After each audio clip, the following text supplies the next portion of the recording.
On May 15, 2026, the Federal Reserve could change the future of the U.S. economy. Most people won't notice it immediately until they feel it in their wallet. A new Federal Reserve chairman is expected to take control with a completely different economic plan. And this new plan could reshape inflation, interest rates, and the value of your money. But here's the problem. Fixing a debt crisis always causes pain somewhere. Still, economic chaos also creates huge opportunities for smart investors. The Federal Reserve controls the most powerful currency in the world, the US dollar. And despite the name, the Federal Reserve is not actually federal. That means the president cannot simply fire the Fed chairman. But Powell's term expires on May 15th, opening the door for change. And this transition comes at a dangerous moment for America's economy. The United States now owes more than $39 trillion.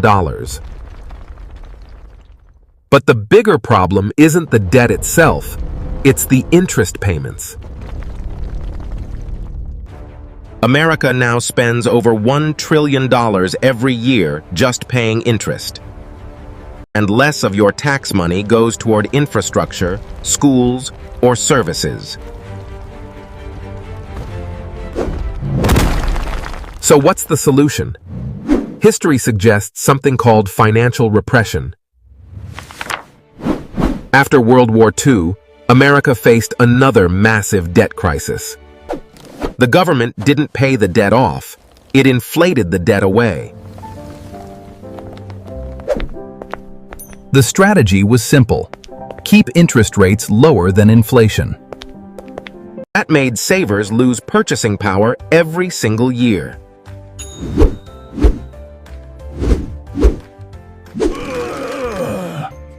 But it allowed the government to borrow money almost for free.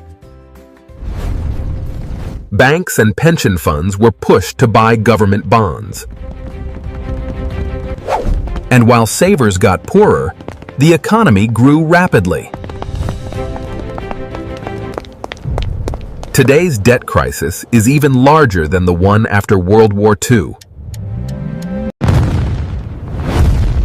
Kevin Wersch now wants to cut interest rates by a full %. That would make government debt cheaper to manage. But lower interest rates could also punish savers once again. Kevin Wersch also wants the Fed to shrink its balance sheet. That means selling government bonds back into the market. And now comes the big question.